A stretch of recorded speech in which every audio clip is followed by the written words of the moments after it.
Mas enfim, eu estava a ver um vídeo há dias, um vídeo muito oportuno, um vídeo de um pastor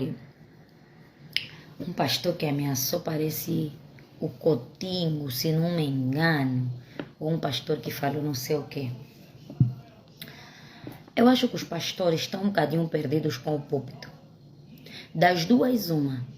Ou os pastores estão perdidos com o púlpito, ou então a unção de Deus está lhes fazer falar à toa. Porque eu começo a me perguntar qual é o verdadeiro papel do pastor. Qual é o verdadeiro papel do líder espiritual? Eu acho que o verdadeiro papel, na minha ótica e visão, mesmo não fazendo teologia, mas só fazendo escola bíblica durante um ano, na minha visão, eu tenho na minha visão e na minha mente que o papel de um líder espiritual, de um homem chamado por Deus, ungido por Deus, é de conciliador. Conciliador por quê? É de uma pessoa com falhas, com defeitos, com virtudes, mas acima de tudo de conciliar, reconciliação. Porque o próprio pastor, quando se emociona no púlpito e começa a falar o que não deve, você que está de fora, é obrigado a fazer certos tipos de análises, lógicas ou não lógicas. O papel da igreja não pode estar tão deturpado que o pastor acha que não há problema na sociedade para falar da vida do Coutinho. A igreja está muito à vontade em Angola. Eu, Ana Karina, se fosse ministra da Justiça, eu instituiria uma cota para cada igreja. A igreja tinha que pagar as coisas. A igreja teria que pagar um imposto ao Estado. Quando a igreja começar a pagar imposto ao Estado, os pastores não vão estar à vontade conforme estão no mundo. Porque os pastores estão muito à vontade em Angola. Os pastores estão a viver em Angola, não todos, alguns, mas por um pagam todos. Os pastores estão a viver em Angola. Eu acho que quando, não todos, mas quando os líderes espirituais estiverem de facto preocupados com o que de facto é preocupação para a sociedade, nós não vamos ter as maluquices que nós vemos ver nas redes sociais. Quem disse que um pastor, o trabalho dele é vir expor uma ovelha? Se é tua ovelha ou não, o papel do pastor é até que a morte nos separe. Levar aquela confissão para a morte.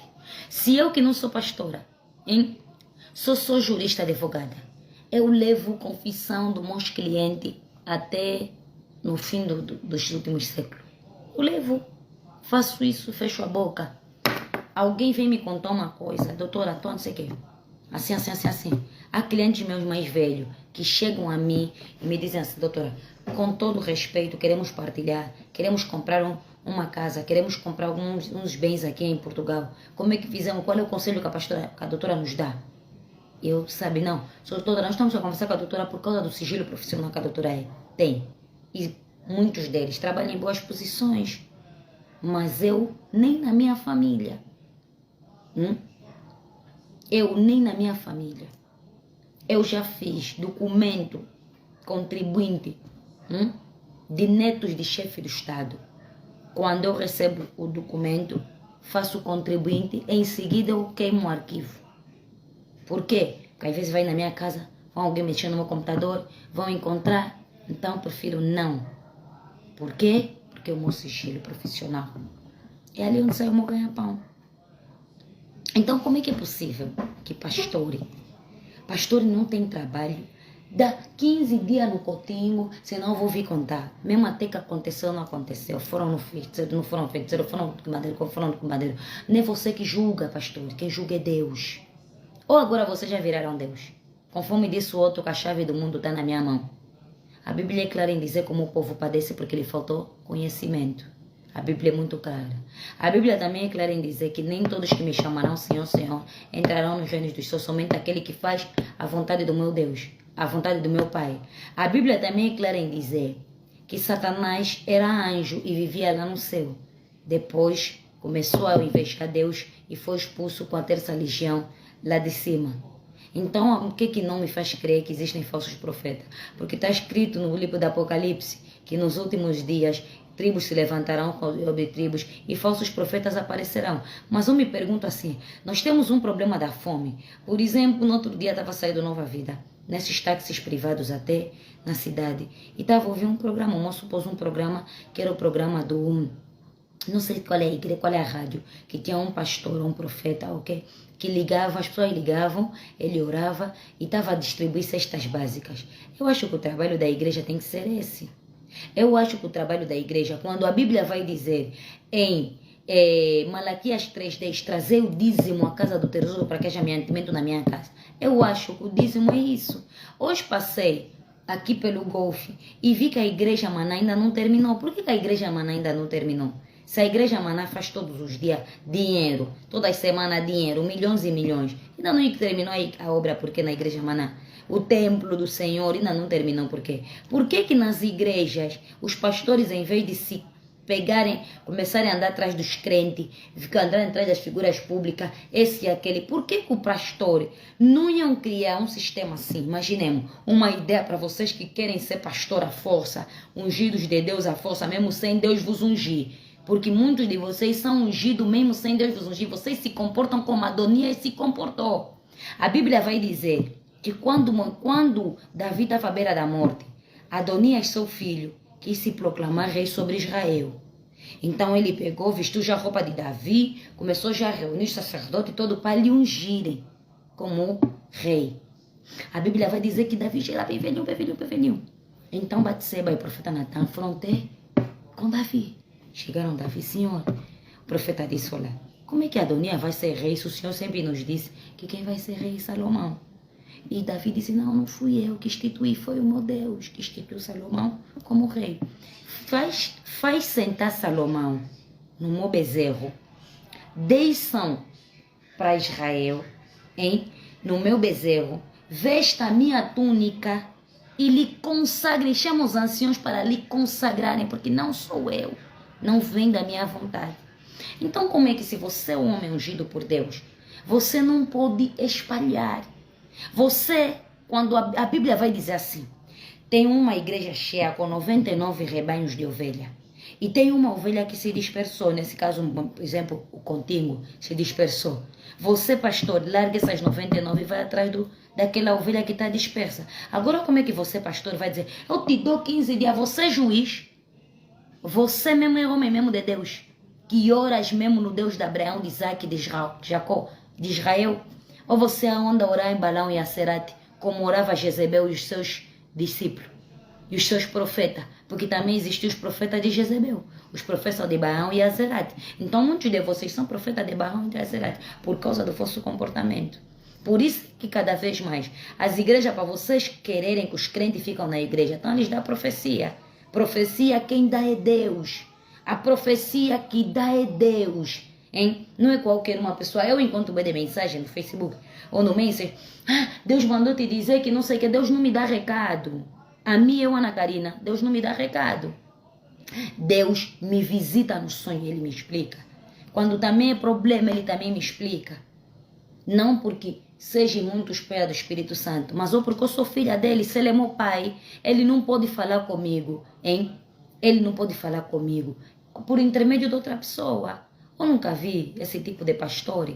O que eu ando a ver na igreja de Cristo nos tempos de hoje é lamentável. Mas eu digo assim, a igreja de Cristo é a casa do Senhor para ter o mantimento. Porque o próprio dízimo está escrito lá em Malaquias, trazer o dízimo à casa do Senhor para que haja mantimento na minha casa. E depois fazer prova de mim, diz o Senhor dos Exércitos, que se eu não vos abrir a janela dos céus, não derramar sobre vós uma bênção tal, que dela vos advenha a maior abastança. E por causa do teu dízimo, eu, Senhor dos Exércitos, repreenderei o devorador para que não te consuma o fruto na terra e a tua vida no campo não te será estéril. Ok, então eu vou entender o quê?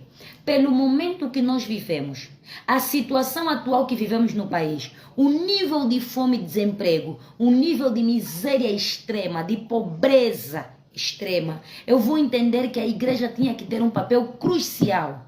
Nesse exato momento,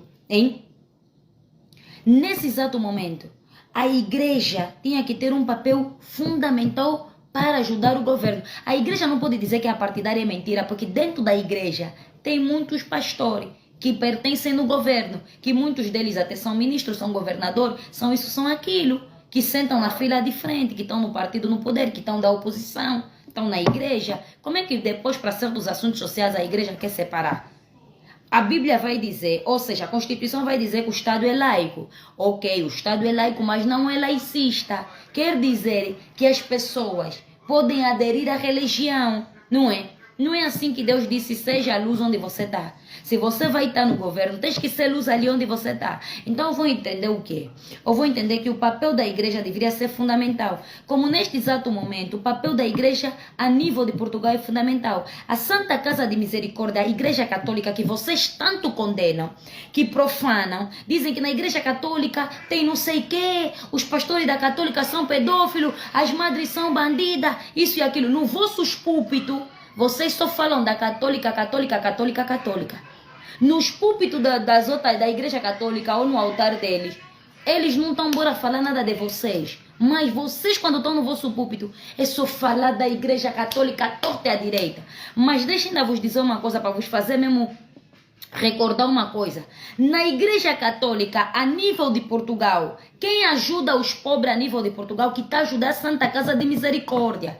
A Santa Casa de Misericórdia pertence à igreja católica. Você, se tivesse hora fome e for na Santa Casa de Misericórdia, vai te sair cobertor, o tempo do frio, vai te sair comida todos os dias, hein? Vai te sair uma indicação, porque a igreja católica vai entrar logo em contato com a segurança social para arranjarem ou algum subsídio que você se enquadra naquele subsídio. A igreja também vai entrar em contato com os centros de formação para te darem a formação, para você não depender só do coisa. Esse é o trabalho que a igreja faz. Afinal, a verdadeira igreja de Cristo que estamos a ver qual? Porque são vocês que chegam e dizem assim, a igreja católica profana a imagem, profana não sei o quê. Mas o pastor da vossas igrejas, quando passa, não pode pisar no chão, vocês põem pano. Esse não é profanar um homem, não é adorar um homem, hein? É adoração também no homem. Então eu começo a ver que vocês afinal estão mesmo confusos. O Espírito do Senhor não está sobre vocês. O Espírito do Senhor não está sobre vocês, porque são vocês que fazem confusão e interpretam a Bíblia para o vosso belo prazer. Vocês interpretam a Bíblia só na parte do Velho Testamento, porque vos convém o dízimo, porque está lá escrito do dinheiro. Não pegam mais o Velho Testamento para ensinarem que Deus é um Deus de repreensão, para ensinarem que Deus é um Deus de concórdia, para ensinarem a lei de Moisés, para ensinar a lei dos profetas. Aqui tem pessoa que vai dizer, eu tenho a chave do mundo. Tem mesmo lógica você dizer que eu tenho a chave do mundo, está na minha mão. Deus te deu a chave do mundo. Se nem a Jesus Cristo ele tinha entregue a chave do mundo, fez Jesus descer, vir como homem, padecer. Por isso é que a Bíblia vai dizer o quê? A Bíblia vai dizer que Jesus intercede por nós perante o Pai. Quando ele intercede por nós, a primeira intercessão que ele fez foi quando ele estava na cruz ao lado dos dois ladrões. Hein? E ele, Jesus, o próprio Cristo, não pegou e não disse, esse ladrão vai ter que ser preso, vai ter que ser condenado. Como é que você é um pastor, vem a púlpito, a público, na internet, ou pede para te filmar, e os teus discípulos da tua igreja colocam no TikTok a dizer que eu vou difamar, vou contar o segredo. Você não tem direito de contar segredo nenhum, porque Deus não conta o teu segredo. Já imaginou se Deus contar o teu segredo? Hein? Você já imaginou, pastor, se Deus contar o teu segredo?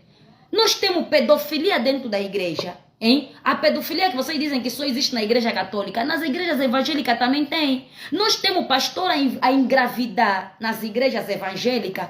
Nós temos pastor a se comportar mal. No meu prédio tem um pastor, um ex-pastor, o pastor da Maná. Hein? A mulher vive em Portugal, ele aqui pôs outra mulher dentro da casa dele. Me fala ainda, isso mesmo é homem de Deus? Isso é servo de Deus?